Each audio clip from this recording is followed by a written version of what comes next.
सोलापूर शहरातल्या जनतेचं आभार मानतो. राज्याचे मुख्यमंत्री या राज्यामध्ये विकासाचं राजकारण, विकासाचं भूमिका घेऊन या ठिकाणी देवेंद्रजी नेतृत्व करतात आणि आज सोलापूरच्या जनतेनं त्यांच्या विकासाच्या राजकारणावर विश्वास ठेवला.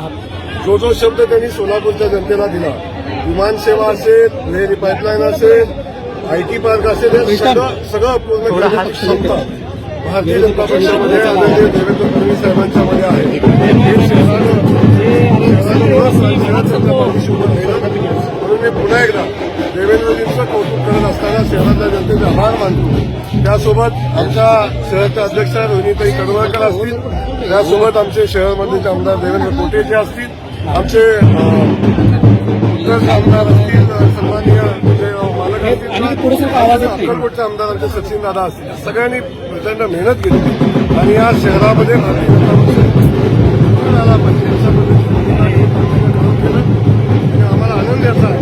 पहिल्यांदा या शहरामध्ये भारतीय जनता पक्ष स्वतःच्या ताकदीवर सत्तेत आला आहे. स्वतःचा भारतीय जनता पक्षाचा महापौर पहिल्यांदा स्वतःच्या ताकदीवर बसला आणि या शहराला दाखवून दिलेलं आहे. इथं व्यक्तीचं राजकारण नाही, इथं कमळाचं राजकारण चालतं, इथं व्यक्तीचं राजकारण नाही, इथं पक्षाचं राजकारण चालतं. हे भारतीय जनता पक्षाला जनतेने दाखवलं.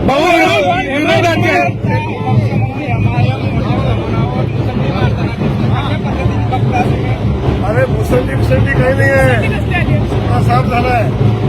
आता 4 ठिकाणी आपण बघितलं, एमआयएमचा 4 ठिकाणावर निवडून आलेला आहे. हे अपेक्षितच होतं, याच्यापेक्षा वेगळं काही घडलं नाही. पण मला समोरच्या विरोधी पक्षाच्या जे उमेदवार होते किंवा नेते होते त्यांची कीव येते की एमआयएम सारखा पक्षात विरोधी पक्षाला म्हणून निवडून आला आणि समोरच्या बाकी सगळ्या विरोधी पक्षाचं पाणी पण झालेलं आहे.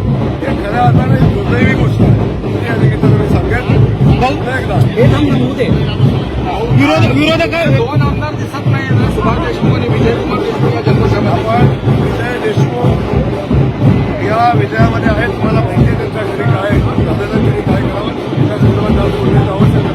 पण मी सांगेन की आज दुसरा दिवस आहे विजय साजरा करण्याचा. आज आजचा दिवस आहे सोलापूरच्या जनतेचा आभार मानण्याचा. आजचा दिवस आहे आदरणीय देवेंद्र फडणवीस साहेबांचं अभिनंदन करण्याचा आणि आपण या गोष्टीवर चर्चा करण्यासाठी खूप दिवस आपल्याला काँग्रेसचा आवाज सुद्धा शिल्लक राहिलेला नाही सोलापूर महानगरपालिका.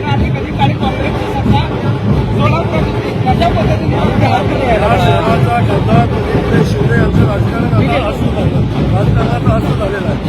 आज त्यांनी किंवा जेव्हा जेव्हा ते येतात षडयंत्रबाजी करतात, राजकीय नेतृत्वावर काहीतरी टीका करायची परिस्थिती राहायचं.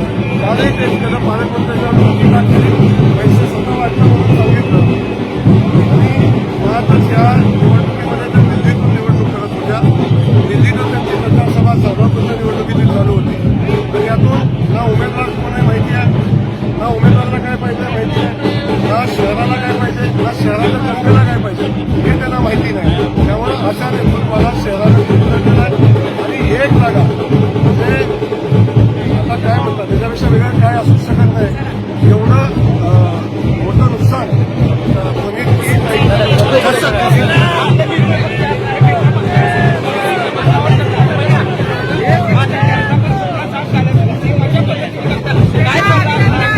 माझा सल्ला अजिबात नाही. त्यांना ईश्वरानं सुपूर्दी द्यावी, सिद्धरामेश्वरानं सुपूर्दी द्यावी.